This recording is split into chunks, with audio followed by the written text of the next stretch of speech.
I first got involved in crypto in 2017, very casually, like most people, in a very experimental way. And I think we're on the doorstep of this thing really going mainstream. There are just too many projects underway. As a wealth manager, when there's this much wealth creation, we have a responsibility to our clients to find a way to get the kind of exposure that could potentially reward them for taking that risk. As a fiduciary, we have an added responsibility to do so sensibly. We talked to WisdomTree about our idea for an index-driven approach in an SMA, and Jeremy had already been thinking along these lines on his own. When you talk to your clients, where's the near-term opportunities when we're looking at this index and DeFi in general? Yeah, we on our recent earnings call, our CEO said he's all in on DeFi, and we are as a firm. And that's, Josh talked about 2017 for him. That's what got me focused on it, was the CEO mission. What can do to ETFs, what ETFs did to mutual funds. We had a group working on that question. So we got started looking at it. I got invested personally with Tyrone Ross from OnRamp Invest. He was my first on-ramp into crypto and Bitcoin. And so that we do think this broad diversified access is the way, instead of speculating on individual coins, trying to get you growth opportunities while the big exposures like Bitcoin and Ether. The index over time, as new assets become meaningful and you get new themes to represent the whole ecosystem. Josh, over to you. Obviously, you're a bit of a first mover in this area, but you're expecting more people to get into the crypto space. This index, what is going to differentiate it from any upcoming crypto ETFs or Bitcoin ETFs or things that may come in the future? I think what's important to understand is that this is a separately managed account, meaning clients will have this strategy in an account of their own. We're custodying this with Gemini. That's really the user interface where clients will be able to log in, see what they own, see how much it's up or how much it's down. Gemini is where the actual assets will be held. We think they're a world-class crypto custodian already, and we're excited to be partnering with them as well. We don't want to make a huge bet just on Bitcoin. Bitcoin's already had eye-popping returns. It's already a $1 trillion asset unto itself. We're taking down the exposure in Bitcoin and Ether. It's still big, but we wanted to have exposure to things like SushiSwap and Uniswap and Polygon, Terra, Phantom. These are some of the protocols that are up and coming that are seeing their total value locked dollars going higher and their communities grow. We want to put ourselves in position so that what the market deems to be a big, important token, we have some exposure there. I have to ask you, isn't it a bit of an oxymoron for an institutional investor like you to get into DeFi when the whole idea is to take financial power out of the hands of big companies? And in general, how big do you really see this getting? As I said before, our CEO is all in on DeFi. We believe trying to merge the sort of digital world with the traditional world. We are trying to be at the forefront. So it's not at all contradictory. I mean, we've had filings to try to tokenize all sorts of assets from treasuries to gold and be what we call responsible DeFi. A lot of DeFi is this unregulated and sort of outside of the traditional ecosystem there. We want to bring it through the responsible traditional asset management channels, and we think we could be the bridge for that gap there. It was like 1 p.m. on a Saturday in 2019, and my friends and I got together to go to a Marshmello concert. Dozens of people are doing the exact same dance moves at the exact same time. There are a bunch of other people just jumping up and down in place. There's a real novelty to a quote-unquote live concert happening in Fortnite. It feels like baby steps towards the future. Fortnite is much more than a wildly successful battle royale game. That Marshmello concert saw over 10 million attendees.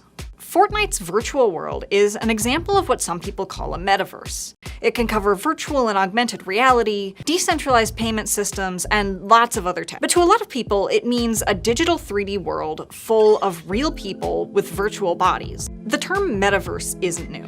It first appeared in 1992 when author Neal Stephenson imagined it with the novel Snow Crash. These days, the term gets applied to anything that blends people's physical and virtual lives.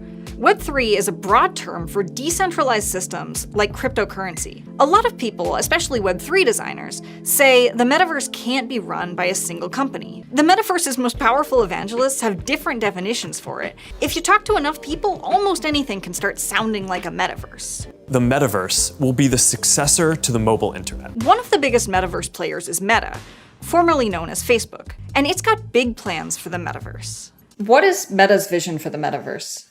Well, it's something like this. This is not that great. This is actually probably the best version of what the metaverse will be, but eventually they want this to be way more immersive and not just like our floating torsos. The metaverse might sound futuristic, but real metaverse-like platforms have been around for decades. Second Life had lots of features people associate with the metaverse, and in fact, news stories use that exact word to describe it. Second Life users could make virtual items and buy or sell virtual land using an in-game currency called the Linden Dollar. People made entire careers this way, like Ansha Chung, who was referred to as Second Life's first millionaire. American Apparel briefly opened a store inside Second Life. Second Life had some real hurdles to adoption, but almost 20 years later, it's still going, although platforms like Second Life and Roblox experimented with VR modes. Meta wants that to change, though. It's building VR-only spaces like Horizon Worlds. Meta's pushed a lot further than many companies into VR and AR consumer hardware. Virtual reality is a really big part of the metaverse for Meta specifically. VR is not a mass market technology right now. How realistic is its vision? I think it has the potential to get there. I think it's probably going to take a few more years before it hits, like, say, console grade sales. I do think this has real potential. I think the tech is going to improve dramatically over the next few years. Other companies do also see AR and VR as really important. Microsoft, which revealed the HoloLens mixed reality headset in 2015, and just launched a collaborative platform called Mesh. There are some other smaller companies like Nreal that also sell consumer-focused mixed reality glasses. There's a sense of inevitability, I think, that CEO Mark Zuckerberg feels about this. And I think there's also a little bit of not wanting to repeat history, right? Facebook has really been under the thumb of Apple and Google on mobile, where they control the mobile operating systems. So I think they see an opportunity to really forge ahead on their own and kind of control their own destiny. Apps like Facebook are losing younger users and attracting negative publicity. But there are lots of open questions about the metaverse. If AR tech starts taking over the real world, systems like facial recognition could track people at an unprecedented scale. You want to know that when you buy something or create something, that your items will be useful in a lot of contexts. Companies like Meta talk a big game about interoperability, saying they don't want to own the metaverse. So far, they're building self-contained spaces that might include a bunch of different experiences. Meta says that it doesn't want to own the metaverse, it just wants to be one part of this larger plan. They haven't really shown interoperability yet. And so, they're preaching that, but they have yet to show it. I think it's going to be a while before we see really what that means. I mean, the idea is that you could they'd like to own as much of it as possible. I mean, they're spending $10 billion just this year alone on this stuff. While Meta might be making the biggest play for the metaverse so far, right now, lots of metaverse-like services already coexist with apps and websites. The future might look like that too. So whatever people like Mark Zuckerberg say, the metaverse isn't necessarily inevitable.